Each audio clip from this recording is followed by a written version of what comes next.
नमस्कार, VK news में आप सभी का बहुत स्वागत है। मैं गरिमा श्रीवास्तव आपके साथ। राष्ट्रीय जांच एजेंसी ईडी और एटीएस की लगातार छापेमारी कार्रवाई के बाद अब बुधवार को पीएफआई यानी कि पॉपुलर फ्रंट ऑफ इंडिया को 5 सालों के लिए बैन कर दिया गया है। इससे पहले सिर्फ दिसंबर तक बैन किया जाना था, लेकिन अब इस संगठन को 5 सालों तक बैन कर दिया गया है। सिर्फ इतना ही नहीं, बल्कि दिल्ली के शाहीन बाग में एनआईए ने छापेमारी कार्रवाई करते हुए पीएफआई से जुड़े 30 लोगों को हिरासत में लिया है। दिल्ली के शाहीन बाग में केंद्रीय पुलिस बल को तैनात कर दिया गया है। आशंका जताई जा रही है कि अभी कुछ और लोगों के खिलाफ भी एक्शन लिए जा सकते हैं। टीम ने मोबाइल फोन और दूसरे डिवाइस समेत कई जरूरी दस्तावेज भी जब्त किए हैं। देश के अलग अलग हिस्सों में संगठन से जुड़े लोगों पर कार्रवाई हो रही है। एनआईए और कई राज्यों की एटीएस एक साथ एक्शन में है। पहले राउंड की कार्रवाई के दौरान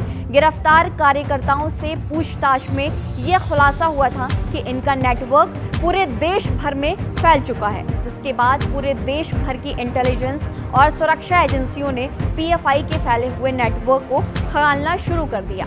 दिल्ली के शाहीन बाग में जिन 30 लोगों को हिरासत में लिया गया है, उनमें से कुछ के बारे में पुख्ता सूचना मिली थी और कुछ को संदेह के आधार पर हिरासत में लिया गया है। 16 साल का पीएफआई यानी पॉपुलर फ्रंट ऑफ इंडिया विस्तार 23 राज्यों तक। इनका दावा सोशल वर्क का, पर इन पर आई देश के अलग अलग हिस्सों की रिपोर्ट बताती है कि संगठन से जुड़े हुए लोगों का हत्या से लेकर कई बड़े दंगों तक नाम आया। दिल्ली के शाहीन बाग के सीएए प्रोटेस्ट के दौरान शाहीन बाग जहांगीरपुरी से उठी हिंसा यूपी, राजस्थान, मध्य प्रदेश और बिहार तक पहुंच गई। इसके बाद देश के अलग अलग हिस्सों में इस संगठन के लोग फैल गए। पकड़े गए लोगों के पास मिले दस्तावेज ये बात बयां कर रहे हैं कि वो भारत में कट्टरपंथी फैलाकर सत्ता हासिल करना चाहते हैं। उनके पास मिले दस्तावेज में ये लिखा हुआ है कि देश जब 2047 में आज़ादी के 100 साल मना रहा होगा, तब तक भारत को इस्लामिक राष्ट्र बनाना है।